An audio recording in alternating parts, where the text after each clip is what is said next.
Nostrovia, comrades, and what great day it is today, because today I get to talk about glorious proletariat revolution. It is time to bust out party vodka, as it were. But since I'm still technically underage, I'll have to stick with kid vodka. So where we last left off, things were looking, well, good for Jews in Soviet leadership, but bad for actual Soviet Union. But that changes today, comrades. Why? Because it's 24th of October, 1917, and the revolution is about to happen. Yep. Now, this is a monumental change in history as a whole. So how did it happen? I mean, what major event made sure this thing would take place? Turns out, an accident. It was 100% an accident for this thing to happen on all sides. 24th of October is actually the day before the revolution. Yes, this revolution only took one day. Some soldiers loyal to the Kerensky government, though not actually fully acting on their orders, destroys the writing place for a Bolshevik newspaper. At the same time, they also closed down other political party newspapers. As I have said in the last episode, these newspapers, whoever controls the newspapers really controls the party. So this seems more like a coup than anything. Now, the Bolsheviks aren't very happy about this. I mean, it's theirs, and this was a destruction of their property, zero compensation, and also it's looking more like they're seizing dictatorial power, which is something they don't want to happen. So they send some people over, and by them I mean people who take it upon themselves, because none of the leadership at this time are doing anything.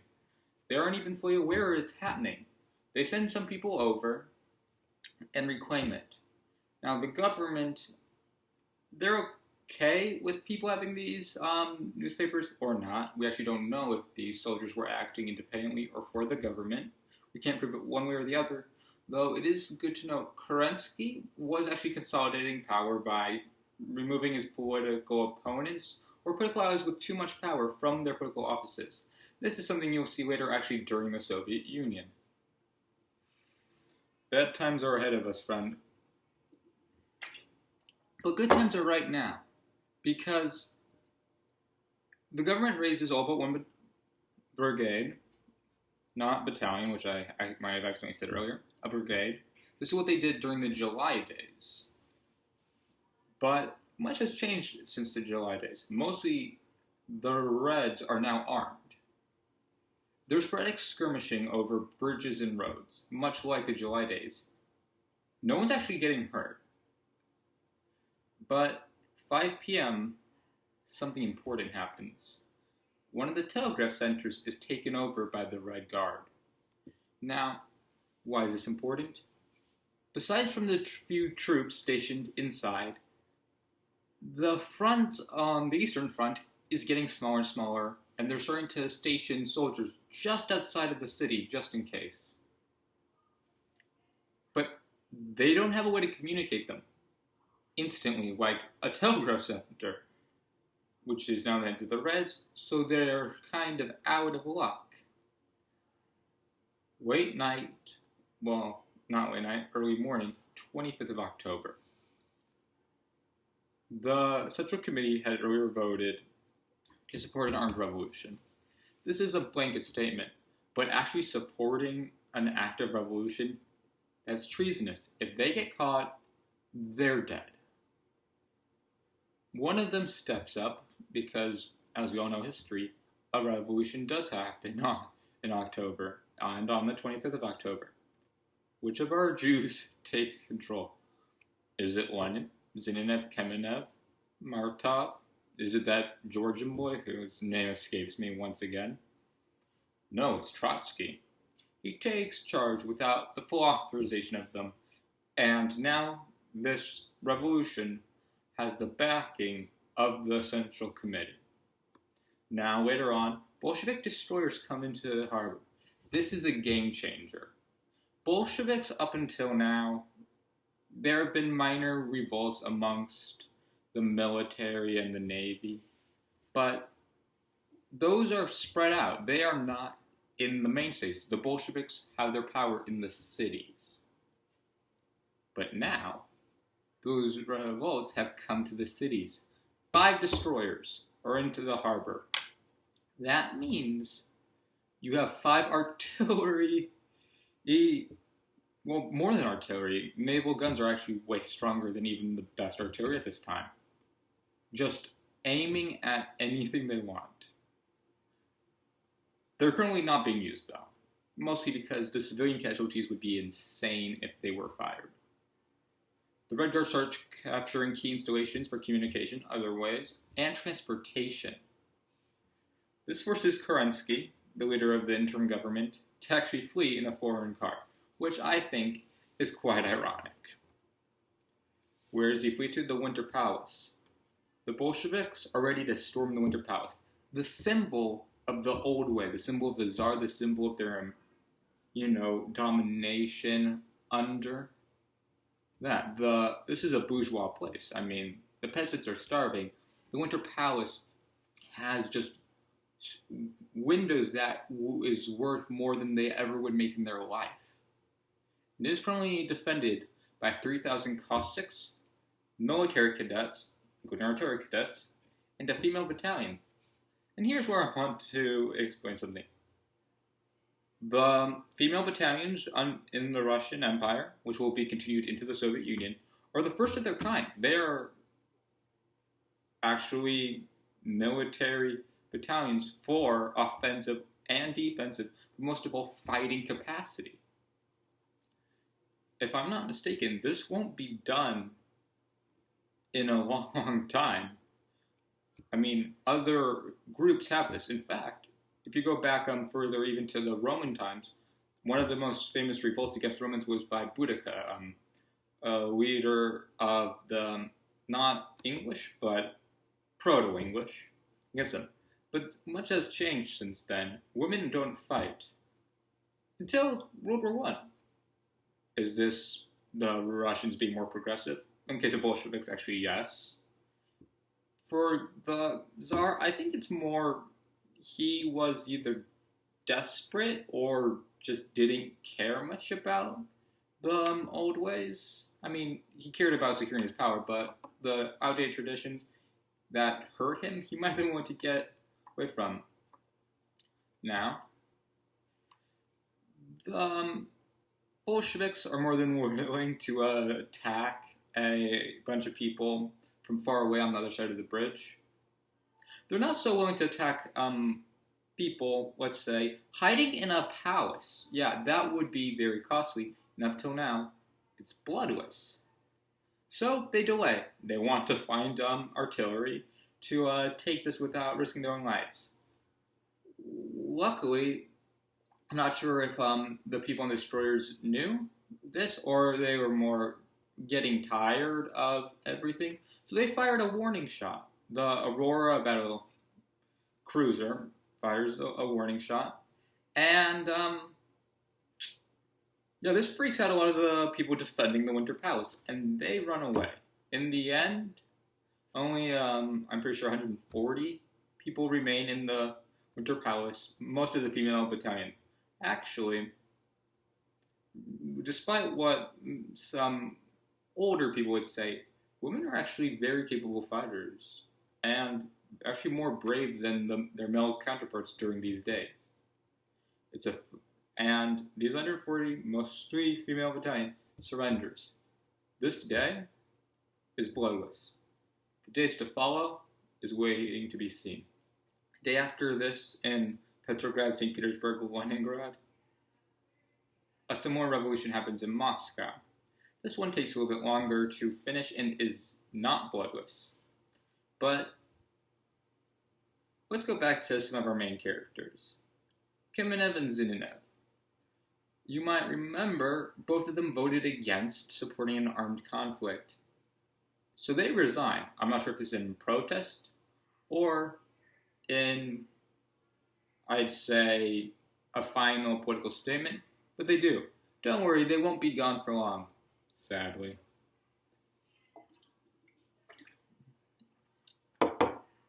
This obviously has immediate outcome.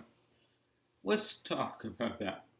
Lenin takes power and Soviet Russia is formed, not the Soviet Union that would take later. Now I wanted to go into a small tangent after the previous tangent about females fighting. Why did Lenin take over and not Trotsky? Well, let's look at it. What does Lenin have going for him? He has central leadership, and he's been a Bolshevik, the people who are now in charge, from the very beginning. In fact, it was him the reason they split. Trotsky was initially allied with Markov. He has been gone from most of them for a long time, and despite now being a member of the Central Committee and being the leader of this, he doesn't have the same history with the soon-to-be power sharing. By the way, power sharing, while, yes, this will be a dictatorship, even during Lenin, who's by far the most willing to power share, there is a huge bureaucracy, and if it wasn't for the tight connections between them, Lenin could actually be removed. They had the power to do that. In fact, numerous groups had the power to do that. But out of respect to him, they didn't. And that's another thing. Lenin is respected. Now, I'm not going to want to pull the anti-Semitism card, because Lenin is Jewish, though he doesn't show much of it, and he doesn't talk about it ever. Some even claim he didn't know he was Jewish. But Trotsky's Jewish, and he worked a lot with Jews.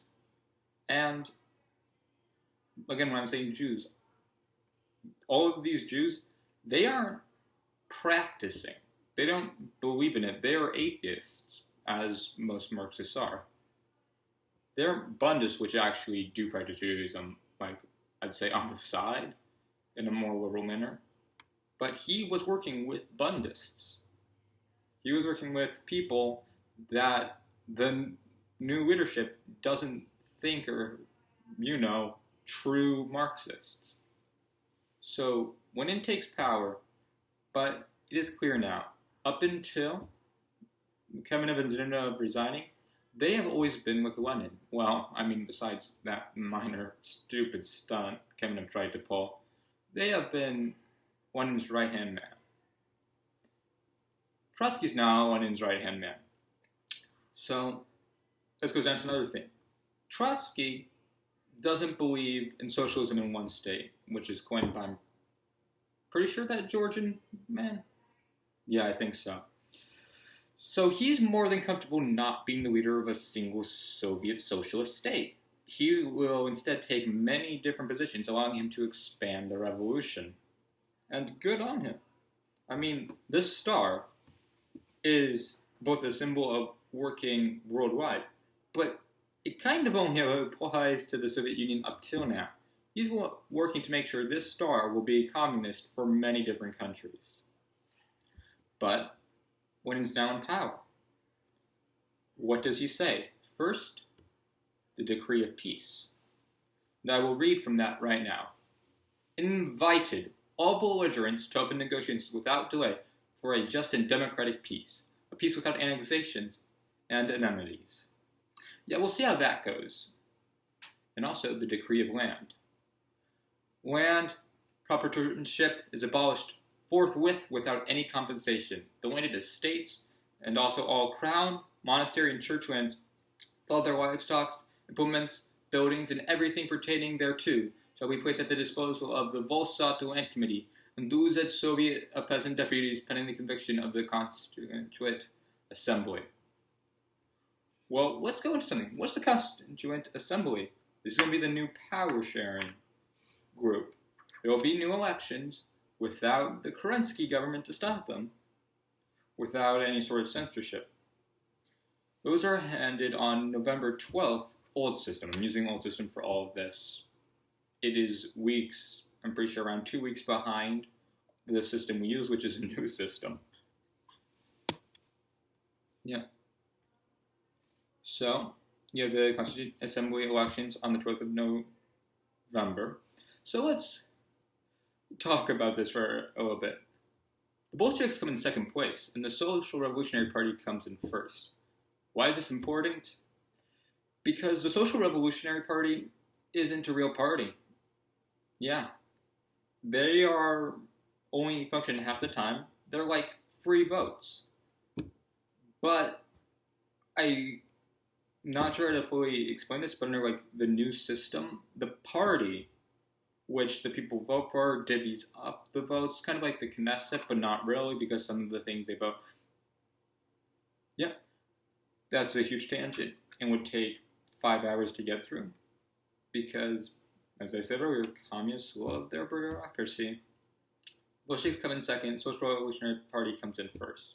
Martov in fifth. The Mensheviks, their days are over. I will mention Martov only a handful more, and he'll be gone.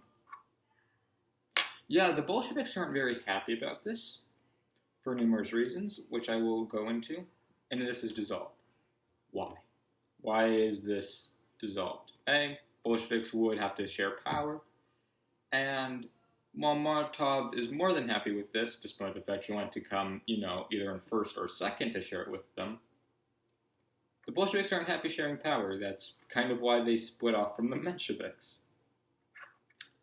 But also, not all votes were in. The soldiers were voting differently. You see a lot of the peasantry that weren't in the cities voted for the Social Revolutionary Party. And this is mostly because they didn't know the Bolsheviks existed, because it turns out not. I mean, once the revolution happened in Petrograd, it was a free-for-all. Everyone was just claiming territory and claiming to be the rightful government. So, while the Bolsheviks played fair and put all parties on their ballots, not all other groups did that. So it's dissolved later. But first, I mean, it's not a big deal, but I just kind of love this thing. On the 16th of December, 1917, Lenin tries to remove ranks from the military and stops the practice of saluting. Yeah, I have no idea why. I understand, ideologically why. I don't think this is practical in the slightest because you don't have generals, you don't have military strategies, you really have every person doing their own thing. Yeah, this won't stick around for long. But more interestingly, 4 days later, on the 20th of December, Cheka just formed. What is Cheka? Well, Cheka is the KGB. The KGB will go under 50,000 different names. I will be using Cheka for now, and I will be using later NKVD, and then later KGB. By the way, in between there's going to be the MGB. There's going to be 50,000 different names because communists love changing names. But that's not what we're here to talk about. Let's go back to the Constituent Assembly. It is dissolved in January. And to make sure this is done, the Red Guards just stop people from entering. And who was there to watch over this? Trotsky, Zinoviev, and Nashevich. They're all Jews. Yeah, a lot of the Bolshevik leadership is Jewish, and that's because if you go back to the party the Mensheviks and the Bolsheviks came from, that was a merger between Lenin and Martov's group, the Bund, and other groups. The Bund was the biggest socialist party. So, a lot of the people that split, sure, technically more of the Bund went with the Mensheviks, but a lot of the people, I'd say it would be like a 60-40 split, went with Lenin. And a lot of the seasoned politicians, a lot of the people who have been there for a long time, are Bundists, are former Bundists. They will make up a lot of middle management. So, why is this important? Because any hopes of a democratic government is over. And when this place is dissolved, we will hear the last Martov-Trotsky relation. It's over. Trotsky says, "You are pitiful, isolated individuals. You are bankrupts. Your role is played out. Go where you belong from now on, into the dustbin of history." Martov replied, "Then we'll leave." He's leaving. And the guard says, in most belated breath, but also kind of sarcastically, "And we amongst ourselves had thought Martov would at least remain with us." Martov says, "One day you will understand the crime in which you are taking part." He will leave.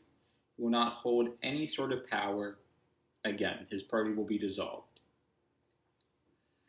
Though he hasn't become vengeful, he actually supports the Red Army because, despite the fact the Mensheviks will split between the White Army and the Red Army, he was always on the left side of the Mensheviks and therefore is willing to accept it. Oh, sorry, comrade. I had brief interlude with KGB producer who was angry I was talking so much about counter-revolutionary Martov and not enough about true Bolshevik leaders. But that will change very soon, because I'm about to talk about Bolshevik leaders. Well, first, of course, you will have Lenin, who is going to be head of the government de facto, which means, by fact, it's not official, but people know who's in charge. Next, we're going to have Comrade Trotsky. He's going to be very important in foreign affairs and military. If Lenin wants something done and he can't do it himself, he sends in Trotsky.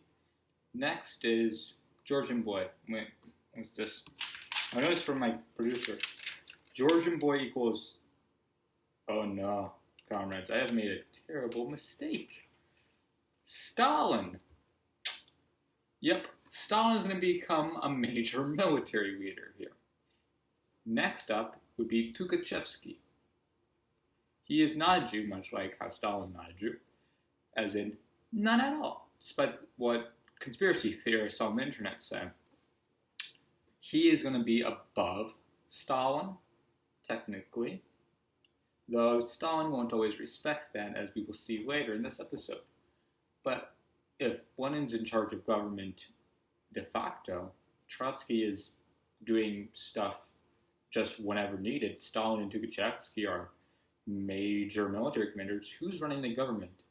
Is it Kamenev? Is it Zinoviev? Is it Martov and I have just screwed up by calling him a counter-revolutionary? No, it's a newbie to the game. That would be Comrade Sverdlov. He was actually exiled with Stalin. He is going to be head of the Central Executive Committee, giving him de jure head of state. He will later do a very important thing, and then he will later do another important thing by dying. But I want to talk to you right now about something I don't know how to bring up organically, so I'm just going to go into it. Red Terror. This is probably something you've already heard about, comrades. It's probably something you've seen lots of things about. So I will first explain it. In order that, you need to learn about Moise Unitatsky. He was a Jew, and he was the head of the Cheka, proto-KGB. I've already been through that explanation. And he was head of the Cheka in only Petrograd, which is kind of the main place. There was the Iron Man, Iron Dan actually. Iron Man would later become Comrade Stalin. And he is going to be assassinated. And very soon after he's assassinated, there's an assassination attempt on Lenin. This reveals that even civilians who they thought were safe might actually not be. So, as you see on this hat, this is the typical Ushanka. This will not be the face of terror. The star will be, and it will be done in a piecemeal way. The Red Terror, they will go out and find people they think or have proof of are counter-revolutionary spies for our foreign powers. And they will form their own troika judges. These aren't fair trials. Are they necessary? This is a planned tangent. Let's see. I don't really know how to compare this to much, and I'll probably have to use the same comparisons when I talk about war communism, which is similarly not fully understood. In fact, I don't fully understand either. But I would say the Red Terror was necessary. Was all of it necessary? No. Were there definitely major decisions made by ground commanders who shouldn't have been there? Yes. Was Lenin and the people who helped issue it to be 100%.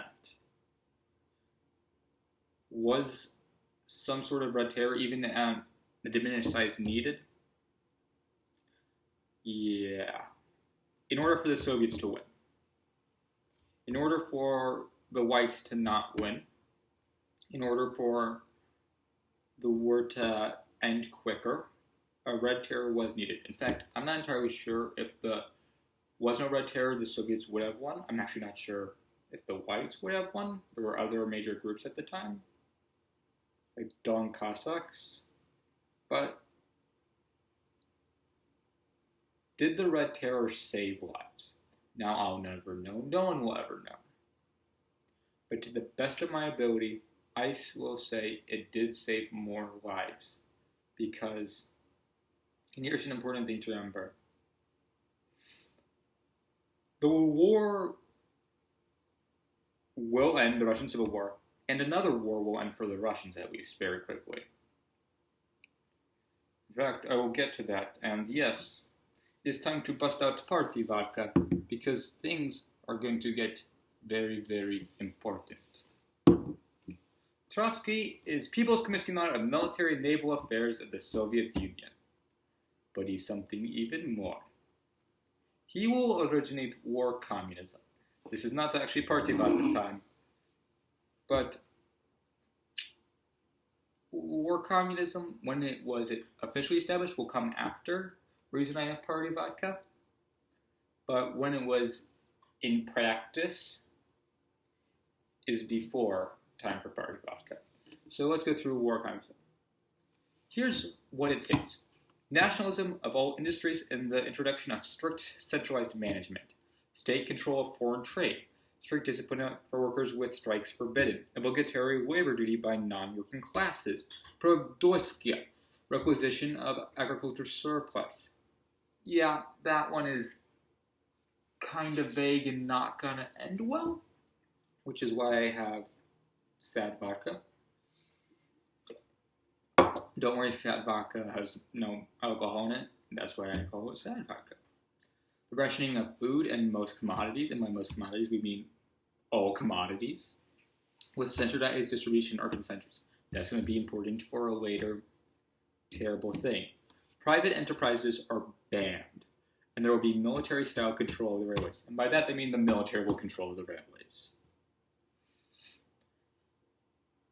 I'm also going to hold out on that party vodka, unless you are a Czech nationalist, because I want to tell you the story of the Czechoslovak region. This is a tangent. This has nothing to do with Judaism. I just think they're very cool people. So the Czechoslovaks are on the Eastern Front. And they need to get to Czechoslovakia. Because they were, well, pretty much, they need to get from A to B, but there's major problems. They can't go through this area. So they're going to have to go around and to get back home. Now, this is at first seems pretty easy. They can go up north where Russia meets with Finland. By the way, Finland is now independent when they hope to get there. And they will then go to France, fight over there, and then get home.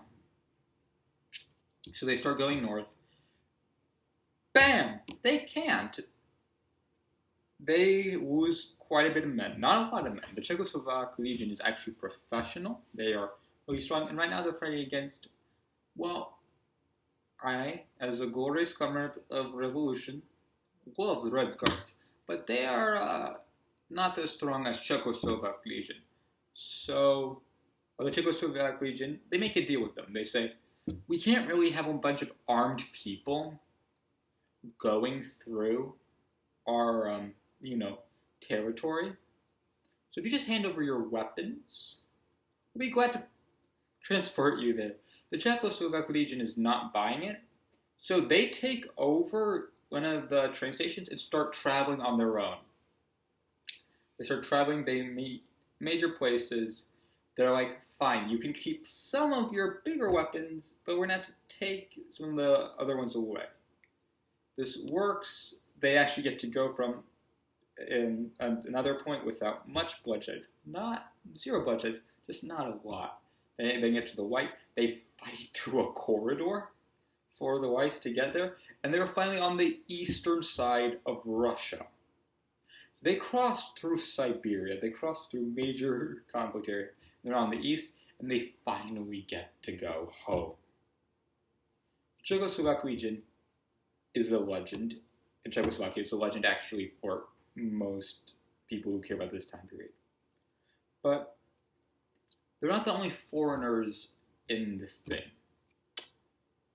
One of Ronald Reagan's speeches says, the US and the Soviet Union have never been at war and he wished to keep it that way. Unfortunately, that's not true, because the Japanese, English, French, and the US of A are not happy about the Reds taking over, so they will send their own troops. Most of them will go through the north, though the Japanese, of course, will go from the far east.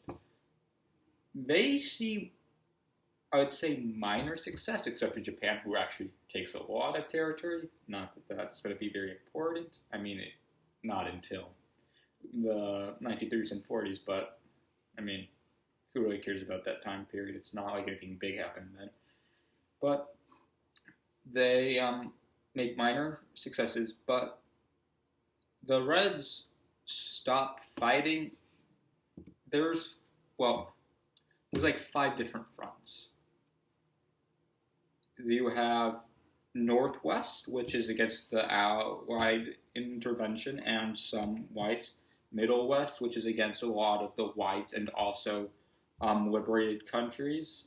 You have Southwest whites there. You have Middle, which is against Cossacks and also the whites. And you have the Far East, you have Japan, the whites.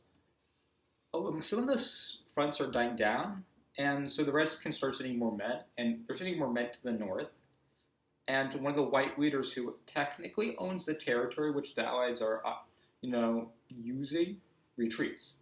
And the Allies start saying, oh, shoot. And they leave. It's actually, they actually do a lot of good. Only around 600, actually more like 590 Americans die, and they kill a lot of Reds. But yeah, it's a little bit of an embarrassment. This is called the Polar Bear Expedition for the Americans, if you want to look it up more. Actually, Osprey Publishing has a good book on this. And so the Allied intervention's out, though they brought tanks with them, and in their rush to leave, some of those tanks are left behind. Yeah, oopsie. So, here's where I finally get to talk to you about why I have this party back up. Because World War I for Russia is over. Not in a good way, though. Leon Trotsky is going to be made head commissar of foreign affairs. He actually won't be there. A man named Joffe will be there. Now, Trotsky knows any negotiation with the Germans is going to end in Russia having to give up stuff, despite the fact the invitation from Lenin was only for no annexation and no indemnities. But that's not how it works. So, he tells his negotiator to delay. Joffe says, I can't. Trotsky says, fine, I will. Germany is not okay with these delays, and they start the war. They start marching. And there's actually a joke going around, how much territory are we going to lose today, comrade? 8 miles. How do you know? That's how fast the Germans can march. Yeah, they start losing territory. So Trotsky goes back, and he comes up with a new deal. Russia loses 1/3 of its population, most of its natural resources, including 90% of its coal, 1/4 in its railroads, 1/2 of its factories. Finland, Estonia, Latvia, Lithuania, Poland, Belarus, and Ukraine become independent. Beersheba, actually a very Jewish majority area, is gifted to Romania. And by gifted, I mean taken. And they have to pay 300 million gold marks. Yeah. this is actually way worse than the Treaty of Versailles, but, we care way more about the Germans than we do the Russians. Sadly. And by we, I mean dirty U.S. imperialists. There's a reason I'm not doing stuff on the German Jewish Marxists. Though I will right now, because I think that's very interesting. Let me tell you about Rosa Luxemburg and Karl Liebknecht, both Jews. And around this, a year later, in 1919, 1918 is when it really starts, but 1919 is when things get going. There's the Spartacus Revolution. It's a communist revolution they're going to try to take over. And then the Freikorps, which will become something called the Gestapo, I'm not sure if you've heard of it, help put down this revolution. And that will cause major repercussions in the next episode of this series, so I will continue it there. But pretty much there are revolutions happening everywhere. There's actually a civil war in Finland right now, very similar to the Russian Civil War. In fact, Russia will get involved. But due to this treaty, Germany says pretty much, no, we're going to handle this. And the Reds lose. Who's the leader of the Whites who actually get credit for this? Mannerheim. That name might sound familiar if you know much about stuff that's going to happen in the 1940s. But let's go back. I'm going to break this up into 3 periods of the Russian Civil War. First, we have the 1917 to 1918 one. The Bolshevik troops are contained in cities, which is their main supported area. They don't have much of the railways. They don't have much of the important things. They're actually going to consolidate. And they're actually going to, despite the fact Ukraine declared independence because of the Treaty of Brest-Litovsk, Kiev is going to have a communist uprising that is put down, but before the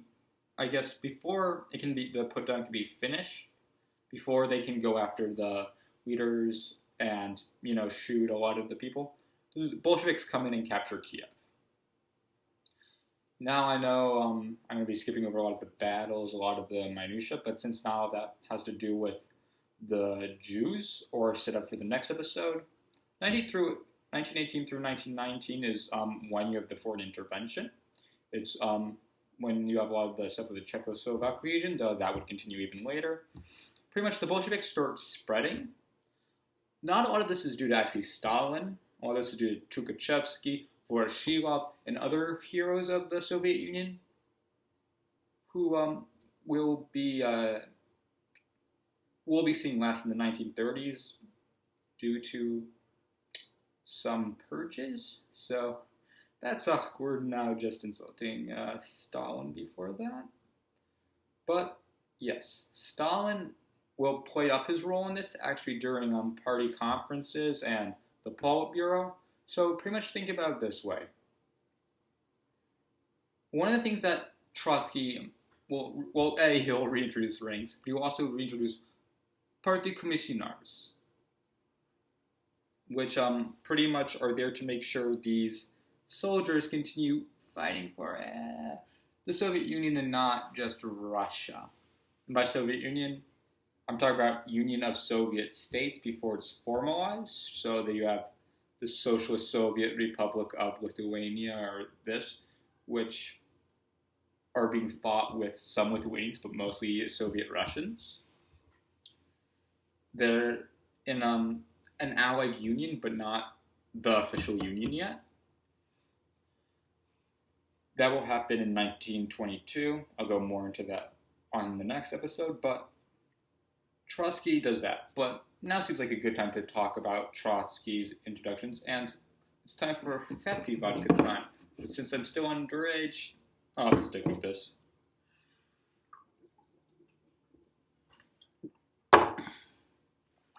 Trotsky reintroduces ranks. He also, Marxist term here, intelligentsia. This is bourgeois who pretend to be Marxist, though many of them are actually Marxists who are just capitalist things. I'd be considered intelligentsia. I mean, before I became full comrade, and now I am. hardworking proletariat brother who humbly speaks to you comrades through video and definitely did not pay for books on this series in capitalist places. He would bring a lot of those people in. He would give them amnesty, but make sure they join the party, of course. He would war communism. He would use to seize property from people who weren't Bolshevik or just people who weren't in Bolshevik territory, which is not communist, but desperate times call for desperate measures. This will cause some minor famines and then major famine, which I will go into, but that is a long way down, and I can't just skip the timeline. So let's go to 1920 to 1922. First, left-wing uprisings. A lot of people are angry with war communism, and especially Trotsky's practice of it. Remember, Trotsky is actually against war communism. He sees it as capitalist, but he knows he must do it before true of it, a lot of it can begin. So the war communism ends, and the new economic policy, which I'll go into next episode, starts to be put in practice. But that's not what the main thing is here. There will be first the Soviet-Ukrainian War. As I said, in 1918, Kiev is captured. This leads to Ukraine having to fight against the Soviets. They ally with the Poles, who actually are under Pilsudski, who is a competent military commander, and they're going to ally to fight against the Soviets. This causes major losses on both sides. And in the end, they split Ukraine in half. But before that, you have the Polish-Soviet War, with Tukhachevsky and more competent commanders wanting to flank north and take, the capital of Poland, Warsaw. Stalin, who has now worked his way up not through merit, but through political connections, like Kamenev and Zinoviev and like 50 other people, Stalin was actually very good at playing the political game, but he was more power hungry than others, which we will see next episode. He starts making names for himself, mostly through human wave techniques. This will later be misquoted in all Soviet wars. Really, it was just one or two times when Stalin did it to do a final overpower. Trotsky actually hated this technique so much that he would, if it failed, or if the casualties were too high, he would execute the commander who ordered it. And also, Trotsky was a strict disciplinarian.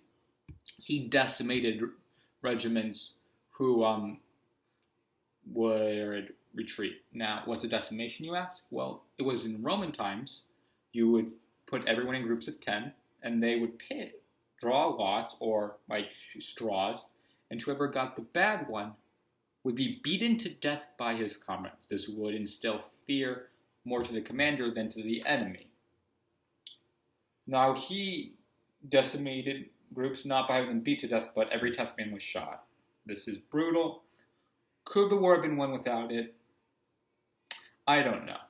And I don't even have leaning one way or the other. I go over this thought process a lot when I was writing this episode. And by writing, I mean notes. I don't actually have a script, which is why there's so many rants in this. I don't know if the war could have been won without it. All I know is Trotsky thought the war couldn't be won without it, because despite the fact he believed in the proletariat, he thought they needed a leader. But actually, fun fact, Trotsky said there are two reasons why the Soviets would take power. This was actually before now, but it's ignored. The inequality and government's ban on vodka. I don't know which one actually caused the revolution, but I prefer to think it was the vodka. So Stalin is flanking from the bottom, and he gets stopped. And he doesn't tell anyone So you have the Battle of Warsaw. And there's an innovative technique here. Normally in fights, you want the high ground. Pilsudski thought, we don't have enough men to defend the high ground. So in these mountaintops, you're supposed to normally fight up here. He moved his men down here. That way, so when the Soviets are charging over the hill, they'd be more open to attacks. They would be open, they would be surprised. And this works. The Battle of Warsaw is a failure for the Soviets.